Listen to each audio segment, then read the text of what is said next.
Hi, my name is Rabbi Dunner. Welcome to my Erev Shabbat Dvar Torah, this week for the double Parsha of Mattot Masei. Today's Dvar Torah is sponsored by Aaron, Lillian and Jason Fuchs in memory of Aaron's mother and Jason's grandmother, Sarah Fuchs, Chaya Sora Bas Gittel, Aleh HaSholem, whose yahrzeit is on the 26th of Tammuz. The portion of Mattos begins with the laws governing oaths, vows, promises, commitments, pledges. In Torah law, the words that come out of your mouth are never taken lightly. And when one makes an oath, there are serious implications. The implications are exacting. Let's take a look at the first posuk of Mattos. Vayedaber Moshe al Roshei HaMatos Livnei Yisrael Leimor Zeh hadovar asher tziva Hashem. Moshe spoke to the heads of the tribes, to the children of Israel, saying, this is the thing that God commanded. If a man vows to God or takes a prohibition upon himself, lo yachel devorei, he shall not desecrate his word. Whatever comes out of his mouth, he has to do. The psukim that follow what I've just said discuss different kinds of vows that people take upon themselves, as well as vows between husbands and wives and between fathers and daughters. The Torah details all the complex laws of both the obligation of a vow and the revocation of a vow. But here's the thing. What is strikingly different between this set of instructions and every other set of instructions in the Torah is the way it was introduced. The Torah never usually says anything about teaching laws to the heads of the tribes. If there are ever intermediaries between Moshe and the Jewish people after God has told Moshe what he wants, it's Aaron or Aaron's children. But here, with the laws of oaths and vows, for the first time ever in the whole Torah, the Pasuk specifies that the laws need to be taught to the Roshei HaMatos, the heads of the tribes. The question is, why? Rashi explains that the elders and leaders of the tribes played a vital role in the laws of vows because, unlike other judicial actions, the power of annulment of vows had to be carried out by experts. Only an expert can rule on vows, and only an expert has the ability to decide which vows are valid and which ones are not. For this reason, says Rashi, unlike all the other commandments, in this case Moshe specified the role of the leadership, who were the experts, because they had the specific role with regard to deciding about vows. Okay, I get it. They are the experts, but I'm still puzzled because the rules clearly specify this power of the experts in any event. So why does the Torah need to hint it in the introduction? And another thing, there are plenty of other mitzvahs in the Torah where the power of the rabbi or the leader is crucial.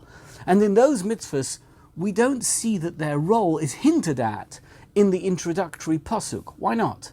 I think perhaps that there is another important significance hinted at when the Torah mentions the role of the tribal leadership when talking about vows. The 19th century rabbinic powerhouse Rabbi Akiva Eger of Posen was a world-renowned sage and scholar. He wrote on every aspect of the Torah that you can write about. His books and writings are studied with awe and amazement to this day. But despite his towering status, he generally deferred responding to any halachic questions that were sent to him from outside of his country. He felt that if he answered questions to petitioners from beyond his parish, beyond his constituency, he would diminish the stature of the rabbis of other communities where these people lived.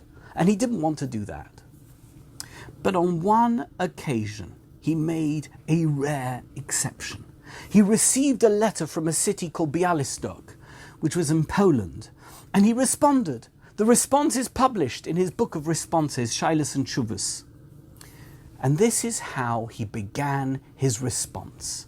Although I am unworthy of answering questions from distant lands that are filled with great rabbis and superb halachic scholars, and I know for a fact that Poland doesn't lack rabbis and scholars, nevertheless, this time I will answer. And he explained why. A few months ago, he said, I attended a simcha, and there was someone there from Bialystok. I don't know if it was you, but this is what happened. The person spoke to me and told me he was going to send me a letter about a very difficult problem that he wanted help with.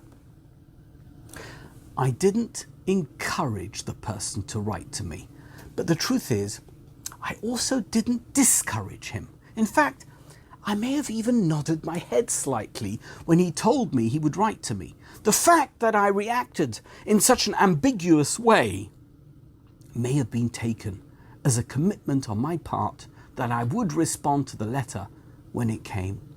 And if I even appeared to have consented to do so, even if I didn't, I do not want to appear as if I've gone back on my commitment. And then he went on to answer the question to the Jew, to this petitioner from Bialystok. That's the answer. The Torah transmits the laws of vows through the heads of each tribe because it wants to stress the importance of a leader's adherence to commitment.